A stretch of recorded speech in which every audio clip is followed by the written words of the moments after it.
I was at ARC for the last few days.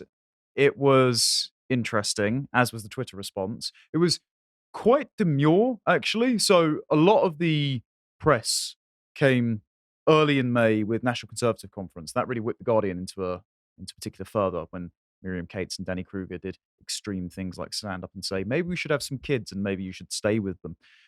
ARC, for those who don't know, is the Alliance for Responsible Citizenship set up by Jordan Peterson, Philippa Stroud, and some other advisors. And they've been accused of being a counter-WEF. Don't think that's quite accurate. And I think that's more of an accusation being leveled by people that probably weren't invited. If anyone's seen the talks, I am going to show some clips because I think ARC ultimately is not yet successful insofar as its aim is to build a new narrative that is apart from like Blairite progressivism. It hasn't achieved that. What it has achieved instead is that the theatre production on the front end, not that productive.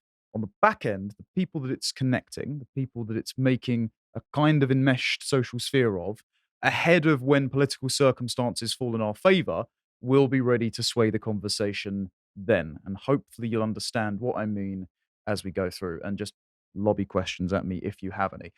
Speaking of how liberalism is no longer sufficient, you can subscribe to our website for as little as £5 a month and watch things like this, which is Josh's Contemplations series. We've really been milking the liberalism debate for the last little while. Isn't there going to be a part 3? There is going to be a part 3, yes. This is going to go on for about 6 hours. The audience seems to really like it.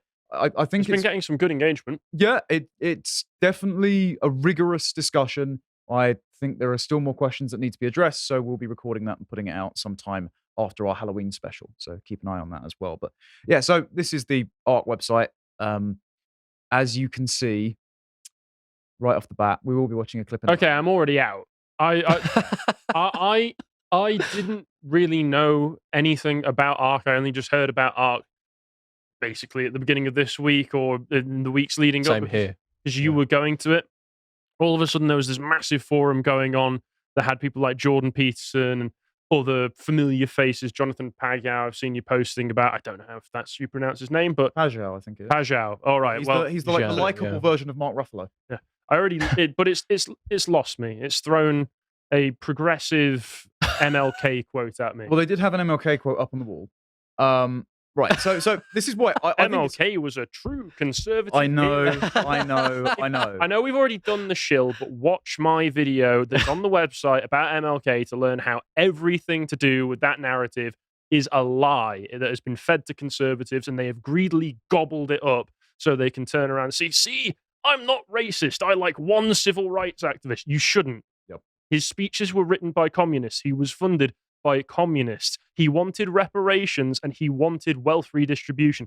There was so much wrong about it. Sorry. That's all right. Don't apologize. No, and this is part of my issue. There's a conflict of visions going on at the moment. Now, again, bit of forgiveness because this is the first one. The enterprise is pretty impressive to pull off. I mean, first of all, I'm glad they put it in London because it's a lot more accessible for us to go.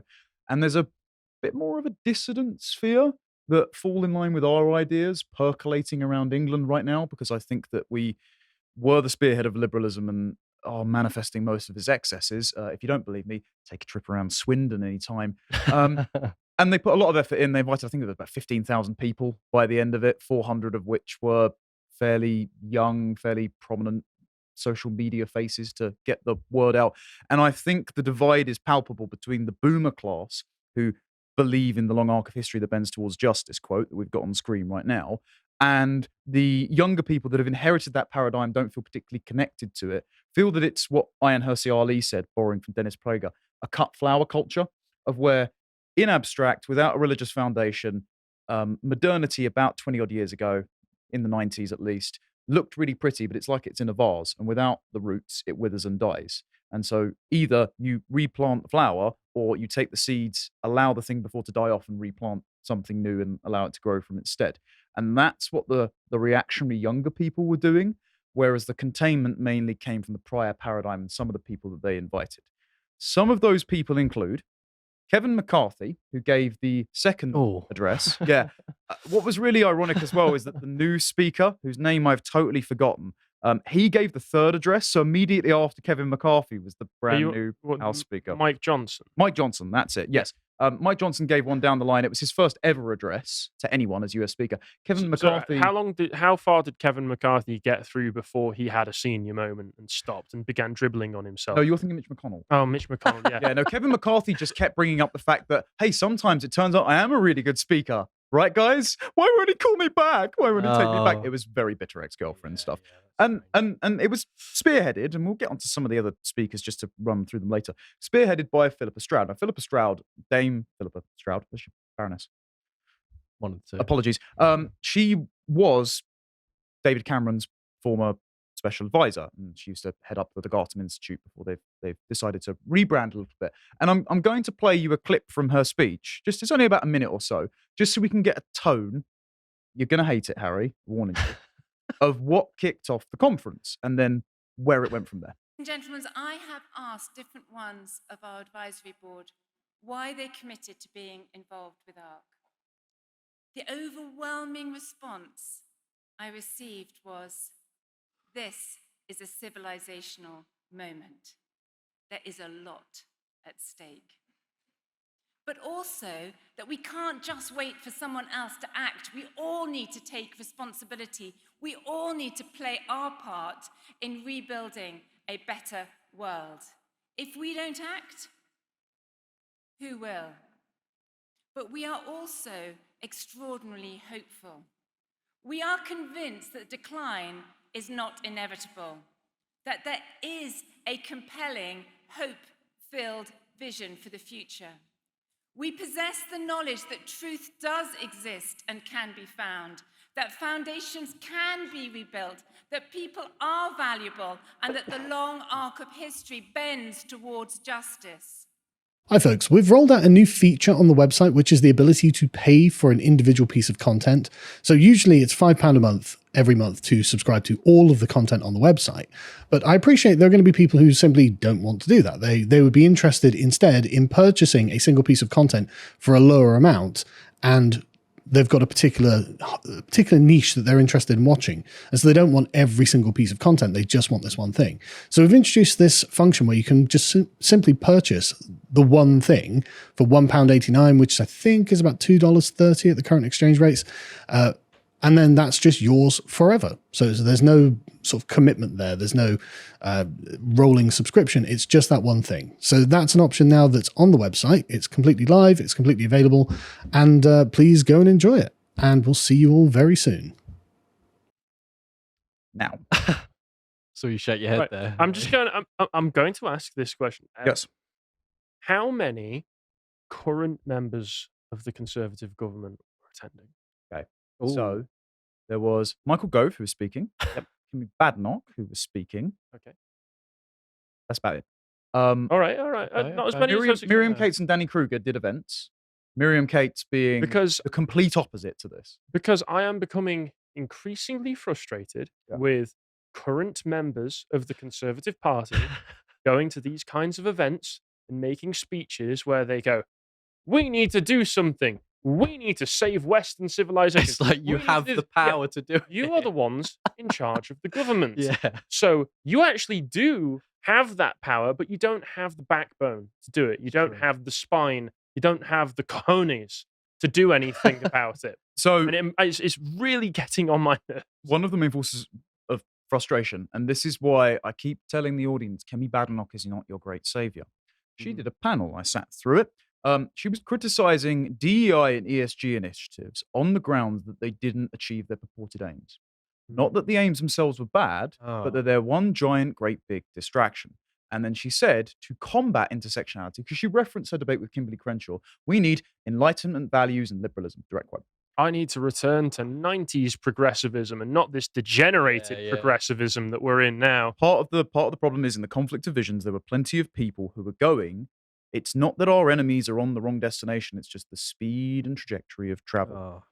I think the problem is actually you're driving the car off a cliff, and I'd quite like to hit the brakes and back up a little bit. Well, yeah, you're right there, because the destination that they're all aiming for is still the same progressive fantasyland utopia where everybody can be equal and we can all get on, hold hands across the world and sing Kumbaya together. We're driving off the edge of the cliff. That's the cliff, and it won't work And their only question is, right, do we take the Range Rover or do we take the Porsche to get over there? It's just the method by which we travel over the edge of this cliff. I think so. You said at the start, is this framed as like a sort of an anti-WEF type? Well, that's how people have been framing it. Right. And they've also said that it's basically the WEF with right-wing branding, which I don't agree with for numerous reasons. So both are technically wrong then? Yeah. Because didn't some members, I'm not going to name names, but didn't some members come out and say this is the answer, like against the WEF? Yes. So my problem with that already is, why do you have people from the establishment there if they're still in bed with these NGOs and Has Michael Gove been to the WEF in the past? I'm pretty sure he has. And okay, so Jimmy Carr. I can. You know what? No, I am laughing because he actually drove me to the tube station once. Oh, really? Oh, Jimmy Carr did? Yeah. Oh, fair play. Yeah, that's fair play. Yeah. I can't leak internal conversations, but anyway, look. Point being, there's a reason that he's talking to people. Anyway, look, the reason folks like Michael Gove are there is to provide legitimacy because the party is gatekept specifically by Michael Gove. We won't speculate as to Michael Gove's personal conduct or the reason that he continues to fail upward despite being terrible at his job, but it's pretty clear that he knows where the bodies are buried and that he holds power in the Conservative Party. So he maintains a presence at events like this to try and dispel the momentum, but he can only dispel the momentum from the front. And he is not well regarded by most of the attendees, and he barely sticks around. He only just shows up, he does his speech, and he buggers off. Does it both times. Very inconsiderate. So he is not privy to the conversations that go on off the stage. And again, I won't be leaking any of the conversations on the stage. But part of the point of this is to connect people who have dissident ideas, the right people, in order so that when the Michael Gove types and their power is untenable because they suffer a catastrophic defeat in, say, about a year and 2 days ago's time, then people are well positioned to go, well, here's some new ideas for the Conservative Party. Maybe it's not a long arc of history that bends towards justice because you just bloody lost. Maybe we should do the exact thing that our voters keep voting for us to do. And maybe that's a revolutionary idea. Yeah, it would be great. But will they do it? Will they do it? I am not hopeful. No, a couple more honorary mentions. There was an ESG panel on day one, and I just pulled my tweet up here because I did a few photos and tweets, just a bit of coverage. So on here, they had this particular woman. She leads the 30% Club. Now, if you haven't heard of that, no, explain. So the idea behind the 30% Club was to get 30% female board members on banks after the 2008 financial crash. Right? I believe just for being female. Yes, her name is Helena Morrissey. Did they succeed in that goal? Oh, they overshot it. They got 40%. And record inflation has never felt so equal. So she actually said that it wasn't an example of a diversity quota. It was just an expansive definition of meritocracy. Right. Okay. This is the kind of double think that. Currently, I'm taking a read through, and I know his name is Mud in many circles on the right. Understandably so. He is a terrible poster on Twitter. But the book so far is quite interesting. Richard Hanania's Origins of Woke. And he talks quite frequently about how the legislation of American quotas and probably UK quotas. Well, I mean, I've looked into the Equalities Act in the UK, and it engages in the same doublespeak. They say you're not allowed to put in direct quotas so that you're able to explicitly restrict hiring to particular peoples of a particular race or sex or gender identity or anything, because that would be discriminatory.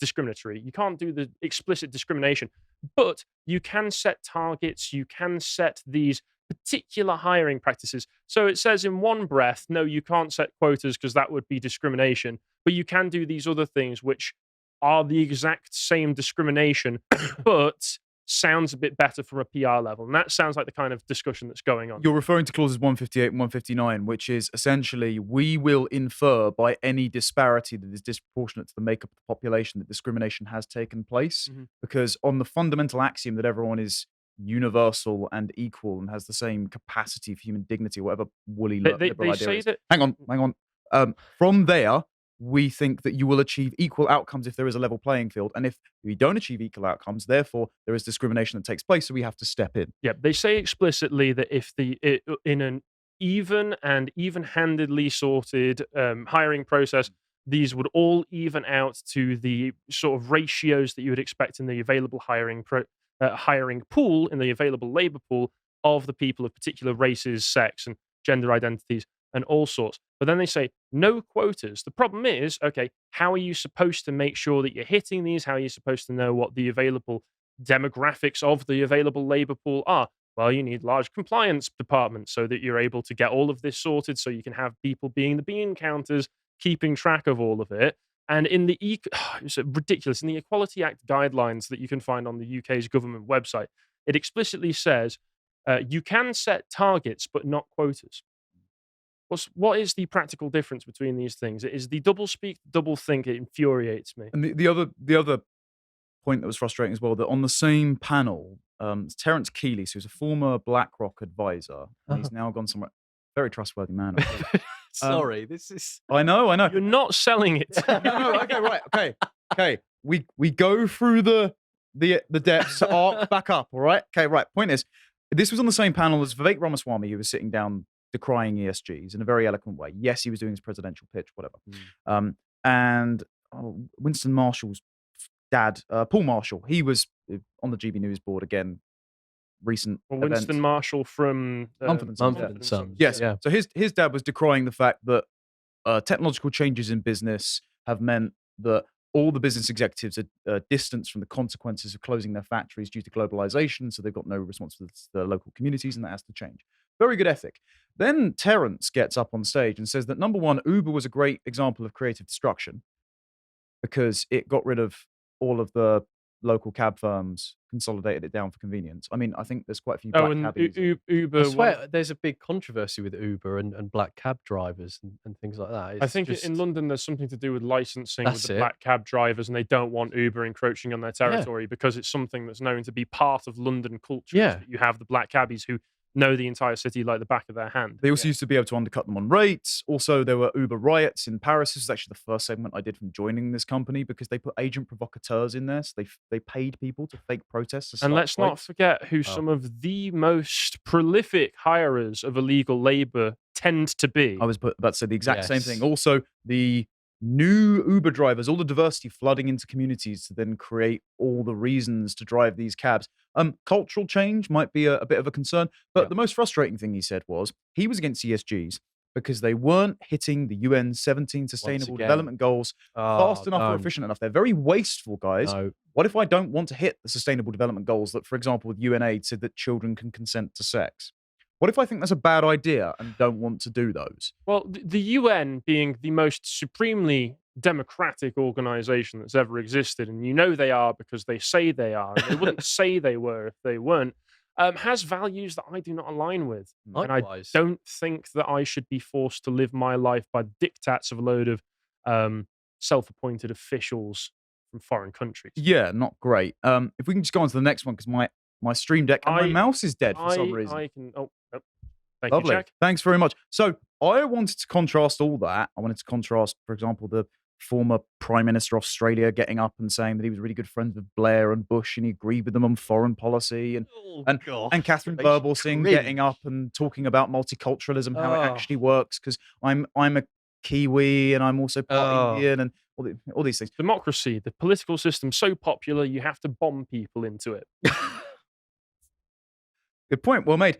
I just wanted to contrast it with the other side. So they did actually platform a few dissident voices. That's good. Including inviting Curtis Yarvin and Ed Dutton, which you would not expect at many conferences. Yeah, I think of all of the things you've said, the fact that Ed Dutton was there was the most surprising. Although I did see him post on his YouTube channel that I believe it was probably clickbait, but it looked like he was measuring people's skulls while he was there.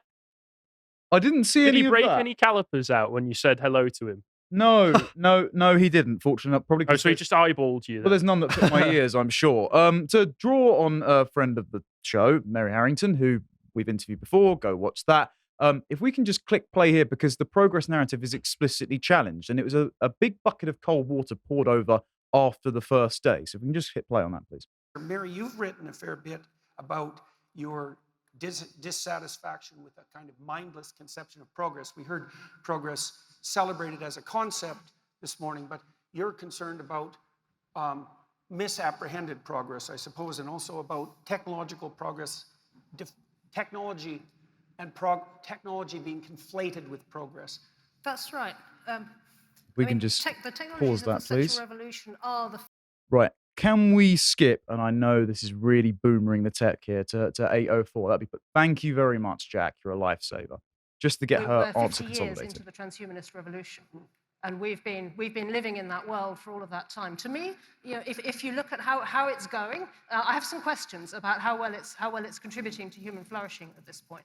And I feel I heard some very enthusiastic words about progress this morning, and I would challenge everybody here to try and think as concretely as possible about what we really mean when we say progress, and what we really mean. Do we just mean more freedom underwritten by technology? Because I would put it to you, based on the evidence from the 50 years of transhumanist revolution, that it comes with as many downsides as costs. And I think the challenge we face now is to try and grapple with our technologies and the apparent freedoms they give us, such as to be able to reorder those technologies to human flourishing rather than to bare individual liberty. So she actually got a much better response. It was the sort of highlight for the audience. So that means that lots of the other tepid panels are being put forth to placate whoever else is gatekeeping the paradigm right now. And I am aware that within the advisory board, there is some internal discourse around the trajectory of travel. I know that some people were very happy to invite dissidents, whereas some other secular, more materialistic, just get problem solved liberals, who also had spots on here, were trying to downplay things like the faith and family angle, for example, because they didn't want to offend people. But they were overruled, clearly, because otherwise this wouldn't have happened. So do you think it's a way to sort of bring these ideas that we know don't work and we know are out of date or we know that aren't working, to put them on first and then bring in people we believe to have the solutions on next to sort of dampen down the original? Is that That seems to be my reading on it, particularly because I think it's far more valuable to slowly shift the Overton window towards the paradigm that we would prefer, the post-liberal, post-Blairite paradigm, with the legitimacy of the prior paradigm still being in there to show how outmoded and out of touch and unpopular they are, just by the nature of audience applause, even it's effective optics, than to be pissing permanently outside the tent and just accusing everyone there of being under the sway of some web capture. I understand the tactic. It's a lot more effective. That's what it is. Sounds a little bit 4D chess to me. Yeah. But if a lack of applause contrasted with some other applause caused some Tory wets to start crying in private, then that's a point. Well, that is a point. It was good. There were some very encouraging conversations had in private. And also, and I just thought I'd finish on two things. First of all, these were the reports that were being done, right? The demographic question. Oh, okay. So in here, and again, do you mind if I? Please do. It has a really interesting finding. On current immigration and birth rate statistics, the UK will be 54% first-generation immigrant by 2083. Oh, wow. It shows UK immigration ratio with Japan next to it as well. Yeah, it also goes into Israel's birth statistics and their border policy and basically said, can we just copy that, please? Right. Because the Israelis' birth rates are going up, particularly among their religious minorities, and they are only allowing demographics to immigrate if they culturally assimilate. Mass migration model, old age dependency ratio.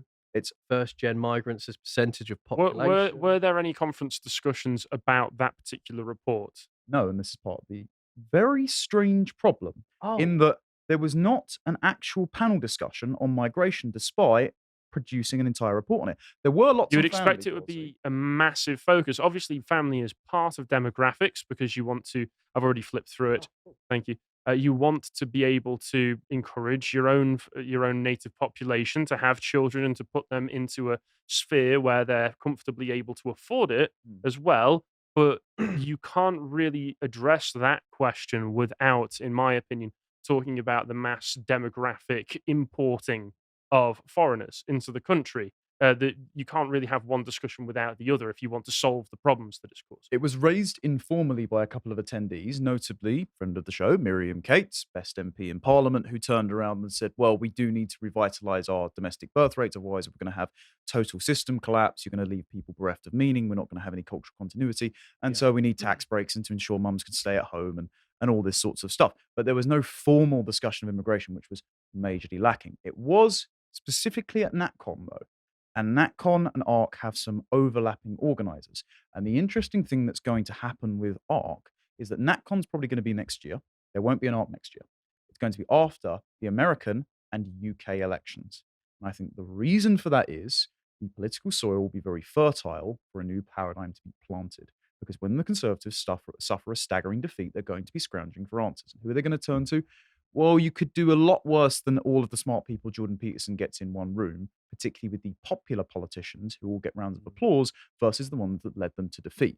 And the applause, and this is the final point I'd like to go on to, if we just go on to this last tweet here, the applause comes unanimously from religious-minded, metaphysical, true conservatives. Because Jonathan Pajot on the third day got up and asked, as part of audience interaction at the start of his speech, how many here of you ascribe to a faith? Now, this was a nearly full auditorium. I was about 3 or 4 rows from the back, and every hand bar about 3 went up.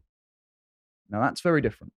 So that means that there's not as much managerial, materialistic, atheistic mindset going to most of the attendees. There are still some among the speakers invited, but if the audience in the room is setting the tone for what the future conference will be, when they need to rebuild after a defeat, then it's going to be swaying in a much healthier way. And that way is actually spearheaded by Peterson, who, and I have to say, because I was fortunate enough to attend the O2 talk, he sounds like his old self. I said to him, his message resonates a hell of a lot more when he's not tweeting in haikus and not nearly as angry, when he's a lot more fatherly. And he took that tone with both his final speech at ARC and at the O2. So it's actually quite encouraging to see the messaging harmonize and be less objectionable. So I understand people's skepticism, but it is a bit of a cause for hope. I think I don't know what you guys think. Please feel free to push back on this, but I think I'm trying to speak as someone who doesn't get invited to conferences like these, and obviously speak to a lot of the audience at home who will never have the chance to go to these sorts of conferences. I think a lot of people, from what I've seen from just people not necessarily tweeting or anything, people want to see more solutions as opposed to just sitting around and talking. Yes. And I think a lot of people now are kind of sick and tired of the conference season stuff. It's really great on Twitter when you see videos of finally someone speaking out about something. Sure. Finally, I understand that it seems that the rhetorical discussion has progressed somewhat, where actual officials in government are talking about things that 5 years ago they never would have dreamt of discussing, or they would have said that you sound like some kind of fascist UKIP MP talking about. But still, yeah, I'm with Lewis. I'm tired of the talk. And if people who are in power or have connections to power, who are able to influence things behind the scenes, are attending these kinds of events, I don't want to hear about what they're talking about doing, what they're thinking about doing. I want to see them do something. Yeah, well, that's literally how I feel. And I think to add, I think we know, if you want to know who really runs our country, it's really the civil service and its pressure groups. Those are the 2 main ones that really push for policy in this country, especially. So I think the enemy really is there, and it's just about addressing that and going for that. There's plenty of pressure groups within this country that shape policy that I think influential speakers need to be calling out and saying we need to be going against these in order to have a say within policy and government. Let's be fair, a lot of these organizations as well, the NGOs, will be receiving probably a bit of government funding as well. A lot of them. So why start off? Why doesn't the government cut that funding? Exactly, and we need to have those really not reactionary. I don't think that's the correct term, but the potent sort of topics of, okay, this NGO is being funded by this wing or X wing by the government. We need to say who it is. We need to show where it's coming from. and we need to all collectively say this is wrong, and we need to do something about it. And instead of, I mean, no offense, because I do like Jordan Peterson. Some of his opinions have fallen flat recently, especially with what's going on in the Middle East and other things. But that's just my view. But it does seem a little bit like a Jordan Peterson Friends Club.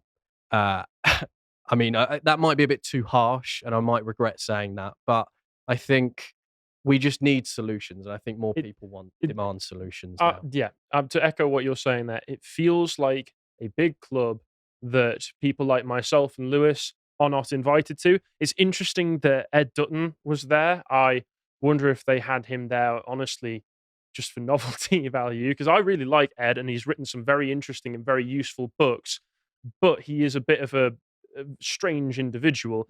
And Curtis Yarvin recently seems to be getting invited to all of these for some reason. He's everywhere, all at the same time. I can't say. You can take photos, or you can take photos of a dark corner in somewhere, and he'll be there lurking in the background. All I'll say is these kinds of things are very useful for once for people that definitely do want solutions, who are hyper aware that a very intelligent club of 130 IQ Anglos talking among themselves won't change very much. Right. Staffing the kinds of counter institutions that will give us those pressure groups to capitalize on a very fertile political time. If this turns into a pressure group, then fine.